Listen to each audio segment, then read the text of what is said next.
9 August जागतिक आदिवासी दिन। भारतातील आदिवासी समाजानं हजारो वर्षांपासून निसर्ग, परंपरा आणि संस्कृतीचा अमूल्य वारसा जपलाय। महाराष्ट्रातील पालघर, ठाणे, नाशिक आणि आसपासच्या भागात राहणाऱ्या वारली समाजाची चित्रकला आज जगभर प्रसिद्ध आहे। पण ही कला नेमकी काय सांगते, या चित्रांमागची कथा काय आहे, पाहूयात हा विशेष रिपोर्ट।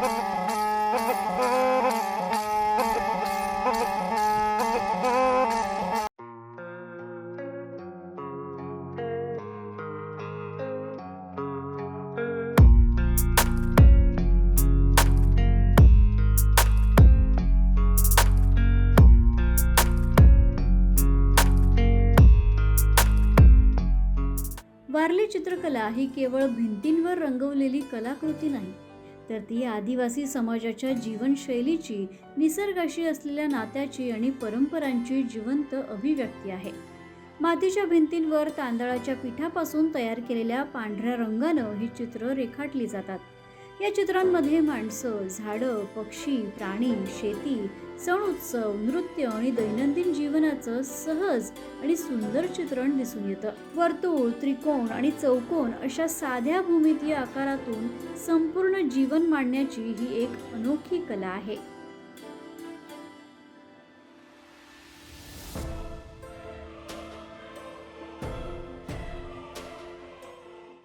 पूर्वीच्या काळापासून म्हणजे कसं वारली पेंटिंग सुरू झाली तेव्हा कलर उपलब्ध नव्हते। तेव्हापासून मग तांदळाचं पीठ हे पाण्यामध्ये भिजवून दुसऱ्या दिवशी शेकून नंतर पातळ पावडर करून हा पातळ कलर केला जातो आपला सफेद रंगासाठी। आणि ब्रशचा वापर म्हणजे बांबूची काडी, ह्या दोनचं माध्यमाचा वापर करून चित्र काढले जाते। कालांतराने मग ते कसं तांदळाचं पीठ हे थोडंसं नाहीसं होऊ लागले, थोडं सुकल्यानंतर ते पडू लागलं। मग थोडं बदलत्या काळानुसार पोस्टर कलर येऊ लागला आणि ब्रशेस येऊ लागले। असे मध्ये थोडे बदलतेनुसार माध्यम बदलत गेलं चित्रामध्ये। वारली चित्रकलेमध्ये असं असतं की आपण जे प्रत्यक्षात डोळ्यासमोर जे चित्र पाहतो, म्हणजे सकाळपासून आपण जे काय गोष्टी, अंगण बहाणे, घराची कामं, शेतातली कामं, ह्या गोष्टी आपण चित्राच्या माध्यमातून आपण रेखाटण्याचा प्रयत्न करतो। उदाहरणार्थ मी याच्या चित्रात दाखवलं आहे। या चित्रात असं दाखवलेलं आहे का हे घर आहे, छोटीशी झोपडी, त्याच्यामध्ये तो व्यक्ती जेवण बनवत आहे चुलीवरचं। इथे ती पाल्याची पाटी असते, त्याच्यामध्ये पाला वाहून घेऊन जातो, टोपल्यावर टोपली आहे। इथे आई दाखवली, त्याच्या कड्यावरती एक मुलगा आहे आणि दोन आहेत जोडपं, ते गोष्टी करत आहे एकमेकांशी। हे चित्रामाचे आणि निसर्ग देवता म्हणून नैसर्गिक आपली झाडं दाखवण्याचा आपण प्रयत्न करतो।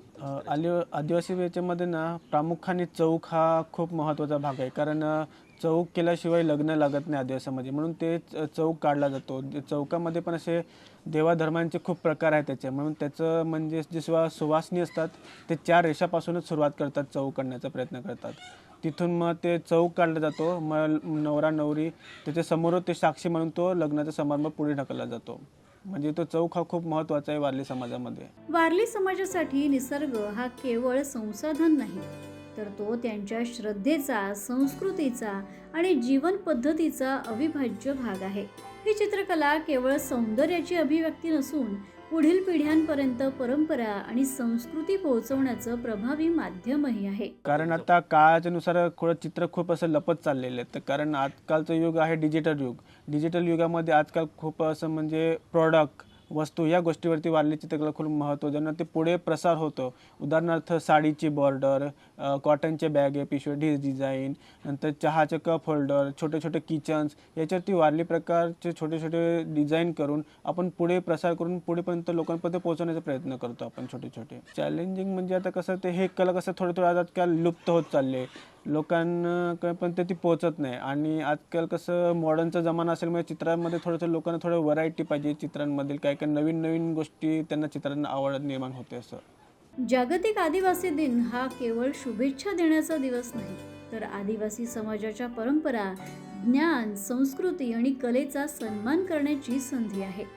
वारली चित्रकला आपल्याला एक महत्त्वाचा संदेश देते, निसर्गाशी नातं जपा, संस्कृती जपा आणि आपल्या मुळांचा अभिमान बाळगा। कॅमेरामॅन रमेश खोर्देकरसह पंकज राणे, मुंबई समाचार, मराठी।